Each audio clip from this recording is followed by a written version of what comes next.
राम राम। मैं पंडित एस.के. मिश्र। हमारी भारतीय सामुद्रिक शास्त्र के अनुसार, अंग लक्षण विज्ञान के अनुसार, स्त्री स्तन के बारे में हम चर्चा करने वाले हैं। हमारे प्राचीन ग्रंथों में क्या लिखा है इसके ऊपर हम इस पर प्रकाश डालेंगे। कभी कभी कुछ विषय ऐसे होते हैं कि जिनकी चर्चा करना कुछ अशोभनीय सा प्रतीत होता है, मगर ज्ञान के विषय से अगर आंका जाए तो हमारी माताओं बहनों को इन सब की जानकारियां होनी चाहिए। अतः आप सभी से मेरा आग्रह है कि इसको ज्ञान के नज़रिए से देखने का, सुनने का और समझने का प्रयास करेंगे। हम इस वीडियो में नारी स्तन के आधार पर नारियों के सुख दुख की चर्चा करने वाले हैं। ऐसी कौन सी नारियां पुत्रवती होती हैं, अर्थात पुत्रों को जन्म देती हैं? ऐसी कौन सी नारियां होती हैं जो सिर्फ कन्याओं को जन्म देती हैं? ऐसी कौन सी स्त्रियां हैं, कौन सी बहनें हैं, कौन सी माताएं हैं जिनके जीवन में सारे भौतिक सुख अनायास ही मिल जाते हैं? और ऐसी कौन सी माताएं बहनें हैं जिनके जीवन में दुख का कभी अंत नहीं होता है? इस छोटे से वीडियो में मैं इन सब चीज़ों पर प्रकाश डालूंगा। वीडियो को ध्यान से सुनने का और समझने का प्रयास करें। जिन नारियों के दोनों स्तन कठोर, गोल, दृढ़, स्थूल समान हो तो शुभदायक होते हैं। ऐसे बहनों माताओं के जीवन में काफ़ी शुभता की प्राप्त होती है। ऐसी नारियां काफ़ी भाग्यशाली होती हैं जिनके दोनों स्तन कठोर, गोल, दृढ़, स्थूल समान हो। मगर स्तनों की अग्रभाग मोटे, बिरले, सूखे हो तो सुखदायक नहीं होते हैं। ऐसे नारियों के जीवन में बहुत संघर्षों का सामना करना पड़ता है, काफी दुख का सामना करना पड़ता है, परिश्रम ज्यादा करना पड़ता है। इनका जीवन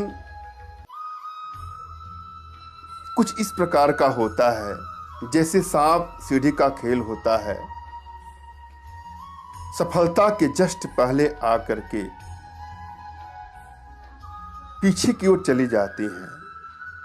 काफी निराशा का सामना करना पड़ता है। जिस नारी का दाहिना स्तन ऊंचा हो वह नारी पुत्रवती होती है तथा श्रेष्ठ मानी जाती है। ऐसी बहनों माताओं के जीवन में पुत्र होता ही है और समाज में भी ये काफी श्रेष्ठता को प्राप्त होती हैं। हर जगह इनका मान सम्मान होता है। अगर जिन माताओं बहनों का दाहिना स्तन ऊंचा होता है, मगर जिन बहनों के माताओं का बाया स्तन ऊंचा हो वह सौभाग्य सुंदरी कन्या उत्पन्न करती है। यह भी प्रायः शुभदायक होता है, क्योंकि कन्या उत्पन्न करना का मतलब होता है प्राकृतिक कार्यों में आपने योगदान दिया है। अतः हमारे नज़र से यह भी शुभ होता है। दोनों स्तन रहट के समान हो तो वे बुरे स्वभाव को सूचित करते हैं। ऐसी नारियों का स्वभाव कुछ बुरे टाइप का होता है। इनको सावधानी रखने की आवश्यकता होती है और अपने इस ऐब को दूर करने के लिए अनेकों साधन हैं जिसके लिए आप संपर्क कर सकते हैं। जिन स्तनों के मुख मोटे हो, दूरी पर हो, किनारे पर चौड़े हो वे शुभदायक नहीं हैं। ऐसी नारियों के जीवन में बाधाएं आती जाती रहती हैं। संघर्ष का ज़्यादा समावेश होता है इनके जीवन में। स्तन मूल मोटे तथा क्रम से पतले हों, अग्रभाग में तीखे हों तो पहले सुखदायक होकर पीछे बड़े ही दुखदायक होते हैं।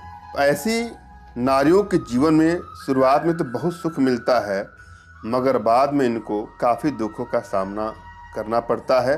समय रहते इनका समाधान जरूरी है।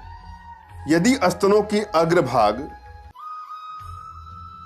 निपल भीतर छिपे हो, दीर्घ हो, पतले हो तो क्लेशदायक होते हैं। ऐसे नारियों के जीवन में क्लेश का सामना करना पड़ता है, गृह कलह का सामना करना पड़ता है और आपस में तनाव का भी सामना करना पड़ता है। मैंने यह भली भात समझाने का प्रयास किया है, आशा है आप लोग को समझ में आया होगा। फिर भी यदि आपके जीवन में कुछ नकारात्मक चीज़ें अनुभव में आ रही हैं तो इन सभी समस्याओं का समाधान है। इसके लिए आप हमसे संपर्क कर सकते हैं। धन्यवाद। राम राम।